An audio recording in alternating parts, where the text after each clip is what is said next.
So now we're in section 4 of chapter 14.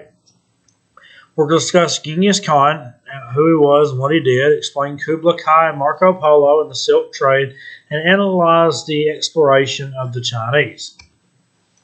Among the nomadic people that attacked the Chinese were the Mongols.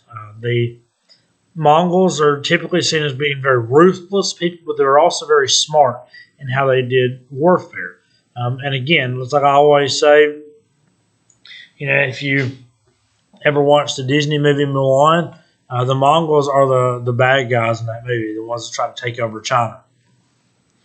Genghis Khan is the leader of the Mongols. It was known as the universal ruler. He was a very powerful ruler, very smart when it came to military campaigns. And he's the most well-known Mongol leader. Genghis Khan organized the Mongols into a powerful fighting force and led them on their expedition to take over the Chinese. And this is a picture of Genghis Khan, what they believed that he looked like. He turned his army towards China in 1211, and the Mongol conquest did not end with the death of Genghis Khan.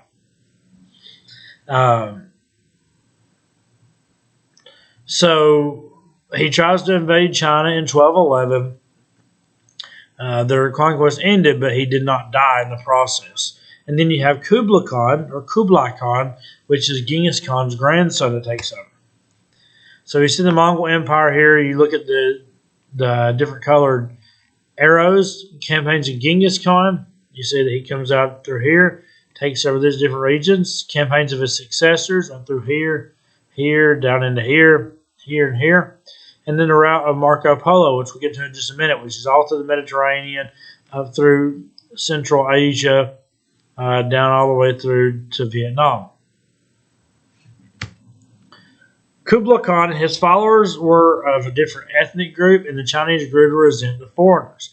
They didn't force the Mongol ways on the Chinese, with some Mongols even adopting Confucianism. So it was one of these groups of people that when they would invade, they didn't really push their beliefs on you. They just kind of let you do your thing.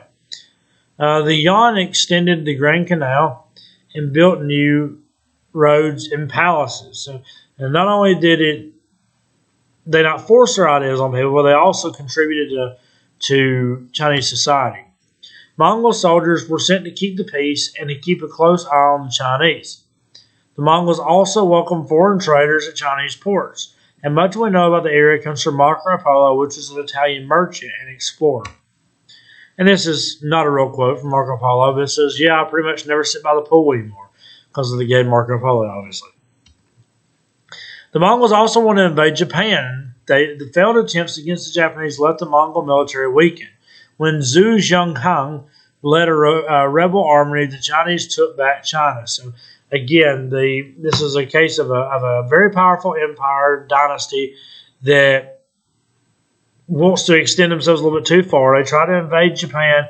It's hard to invade Japan because of being an island. You remember we talked in the last chapter, or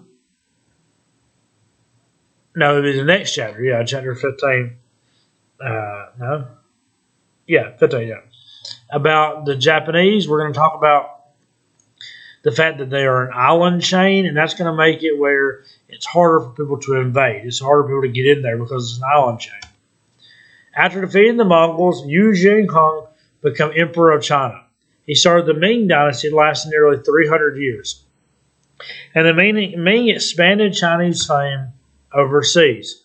The most well-known of this is the great sailor Zheng He, which is the greatest sailor of the period. His fleets were huge with over 60 ships and 25,000 sailors. His voyages were a clear sign of China's power. So you're going to see China kind of get into the idea of the age of exploration, with Zheng He being the greatest sailor at the time and kind of taking over this area, or taking over the sailing area here. And so they believe that Zheng He's troops, some people believe that his soldiers, or sailors, actually made it to what is North America now. It's debated whether they did or not, but some believe that they made it there before the Europeans did. And this is just the art of tradition of his ships. In Beijing, they built the Forbidden City.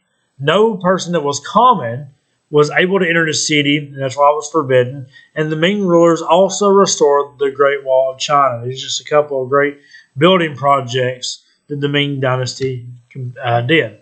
The Ming emperors worked to rid China of all outside influence. They took a more direct role in running the government, and they did not get rid of the civil service system. So now they're trying to push everybody out.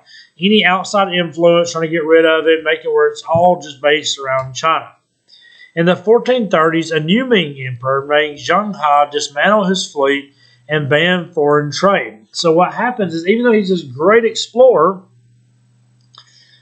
and he's able to do all this different stuff and trade and everything else, the new Ming emperor said, we're not dealing with foreigners anymore. We're not leaving China. We are going to have what's called isolationism, a policy of avoiding contact with other countries.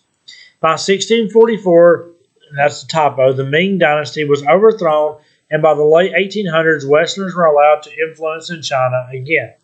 So therefore, a period of about 400 years, no outsider was allowed to enter into China. It's the reason why a lot of their culture was able to stay very specific to China, because nobody was able to influence them, because nobody was able to go in there. And like it said, isolationism lasted until the 1800s.